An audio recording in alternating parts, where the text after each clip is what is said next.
do you know your attachment style? If not, you should know it, because that shit is very important for you if you're struggling in relationship. See, this actually, to be in a very simple language, if you have not heard about attachment style yet, so the attachment style is something that helps us to understand what we do and why we do in a relationship, or the same thing about like why our partners do the things they do or the way they react, those shit, right? So I have created a quiz for you.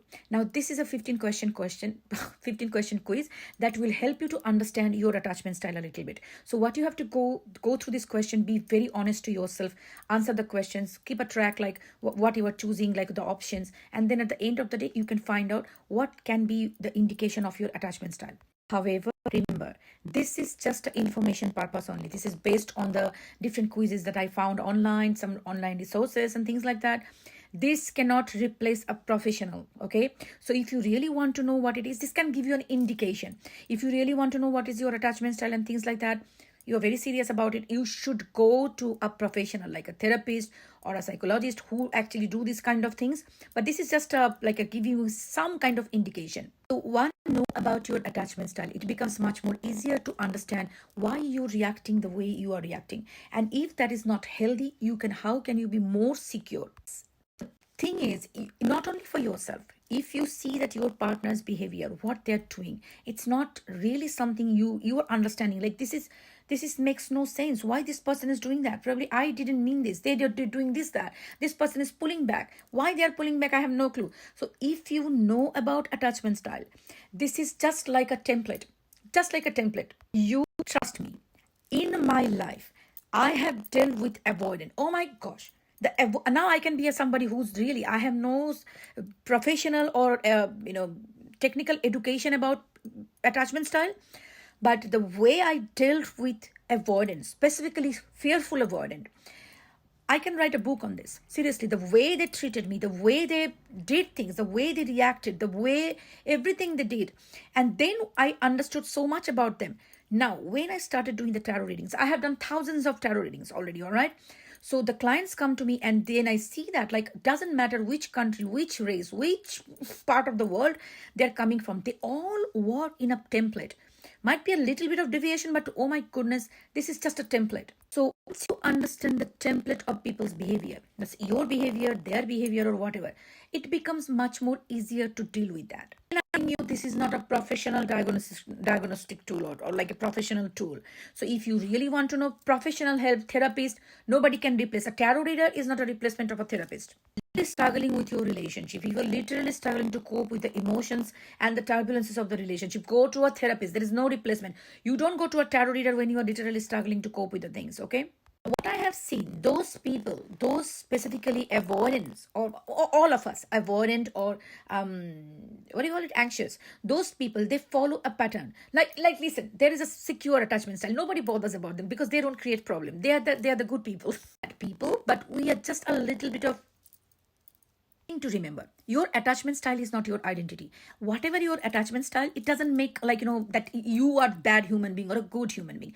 It is shaped based on what we have seen in the childhood, like our primary caregivers, okay? I'm not judging our primary caregivers. They tried their best, they did their best, but based on their situation, their trauma, their limitations, they appeared to our reality the way they could, the best way they could. But now, depending on their behavior, their availability, we shape our thought process, okay? We shape we make our internal working model, and that working model is something we carry. And the thing is, like, when we come to a relationship, that's why we appear to be like, this is how we show up to our partners. There are 4 attachment styles. One is the secure. Then comes anxious. Here is your Didi. I used to be the very anxious person, like anxious to the power infinity. But now I am more towards the secure. Not 100% healed, but more toward the secure person. So now I'm in the Zen state. So, and the third one is the dismissive avoidant. And the most okay, I don't want to use any term for them, but the most beautiful ones are the fearful avoidant. And carry the characteristics of the dismissive avoidant as well as the anxious attachments. So they swing like a pendulum between these two characteristics. Varieties. We are all whatever we are, but the fact is, these attachment styles are not permanent. You can change this. You can be more secure, because everybody wants to be secure. When you are secure, you give a fuck about anything. People leaves you, okay. People comes to you, okay, because they are not dependent on other people. They are not dependent on other people's emotion. They are not dependent on other people's validation. So we all want to be somebody who can be alone, like independence. Like, you leave me, you give me breakup, fuck you, I don't care, I'll be fine. I'll cry for a couple of days, but I'll be fine. So this is the mentality that we all want to go to. And even it's not about being independent or being one, individual. Like, what's the term? What's the fucking term in my mind? But whatever fuck is this.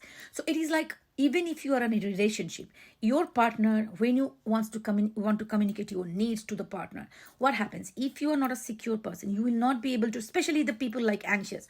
I never could set a boundary for myself when I was to be the super anxious person. Like, no matter whatever happens, they can walk all over me. It's not only a relationship in a romantic partner, even with other friendships and other things.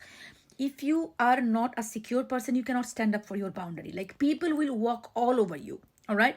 So when you start learning your attachment style, that I'm anxious, that's why I'm not being able to set up my boundary, because I'm scared that they will leave me. And then what is going to happen? I will be all alone. I cannot live my life without them. All these narratives you keep on saying on your mind. Become more secure. You know that, okay, even though this person leaves me, I will be fine. I will be fine. I'll cry for a couple of days, but I can live my life. Because if that person is coming and going on and off cycle, inconsistent communication, and I'm suffering, rather than suffering like that, it's okay to let them go. I respect their boundaries. They cannot do things. They said, like, I can't give you anything. That's okay. If they can't give, they can't give. But if they can't give, doesn't really mean that I have to suffer without, like, it's like a emotional, so that's emotional starvation. Like, I'm starving emotionally. I'm starving for the communication. I'm starving for this emotional fulfillment. But they're not giving me. They just told me that I can't give you. So in that case, if you are an attachment, like an anxious person, you will not be able to stand up for yourself and set up your boundary. And you will be stuck in the cycle for the rest of your life. But once you are secure, okay, I respect you. I respect your view. I respect your opinion. You said you can't give me. That's fine. You live your life. I live my life. No hard feeling, good. So that state only comes when you are secure, because you know that if they don't love me, they don't stay with me, I'll be fine. But the avoidant people, like, they understand like why they do it. Especially the dismissive avoidant. They feel like, oh, I don't need anybody. I'm so independent. I can. But you know what? They feel they want to crave the connection. They want the connection, but they feel like, I cannot trust on people. So those are the things. And especially the fearful avoidant one. Anyways, so whatever your an insecure attachment style, if you are insecure, if you're secure, you are probably not watching this video so long. You are gone by the time. But if you're insecure attachment style, and if you're struggling with the relationship, knowing it, you can fix it. You can fix it. You can be secure. You can have a good relationship with your partner or with yourself. So this is the reason it is very important to understand your attachment style. I gave the lecture just to make sure that you get some kind of understanding why you should be going for that fucking quiz. All right. So let's get started. So what I have done the quiz, and I'm going to post it on the link tree. Look, if you're watching me on TikTok, look in my bio. That should be in my bio, the link tree profile. There will be the 50-question quiz. So take that quiz and comment on that in this video what you found as your attachment style. If you're watching me on TikTok or Instagram, that should be in the description box, right? So take the quiz. All the best. All the best for that. 5 on the counter. It's a time to change. It's a time for transformation. Your attachment style is nothing fixed. So if you find that, you have some kind of insecure attachment style, doesn't really mean that you are a bad person, or you have something wrong, cuckoo in your brain completely, or something that you cannot fix it. Therapists are there, professionals are there. You can go to them. They can help you to navigate through this. They can help you to be a more secure person, but only when you are self-aware and you are ready to work on yourself. So this is very important, to be self-aware, like what I am, and and then how I can like deal with this, so that you can be appearing as a loving partner to your partner, or you have a healthy relationship or with your partner or yourself. And you know what? If you can love somebody with all your everything that you can be possible, but if you are not being able to communicate your love or your needs, or your how you're feeling in the relationship, that's like distraction. That's horrible. That breaks all the relationship, because you probably love somebody, but if you're a fearful avoidant, you want the love, you push the person away from your life. Or if you're anxious person, you want the love and you just try to be needy and clingy to the person, that pushes that person.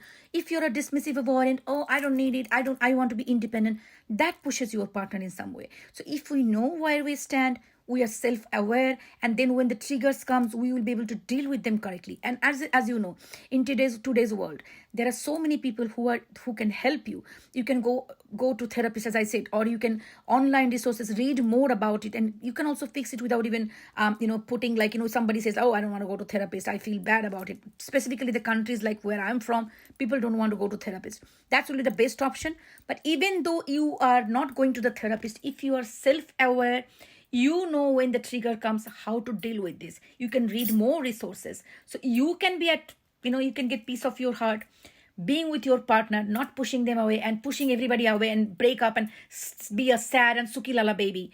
So this is very important. So go and get it done and let me know what did you find. Okay, take care. Bye.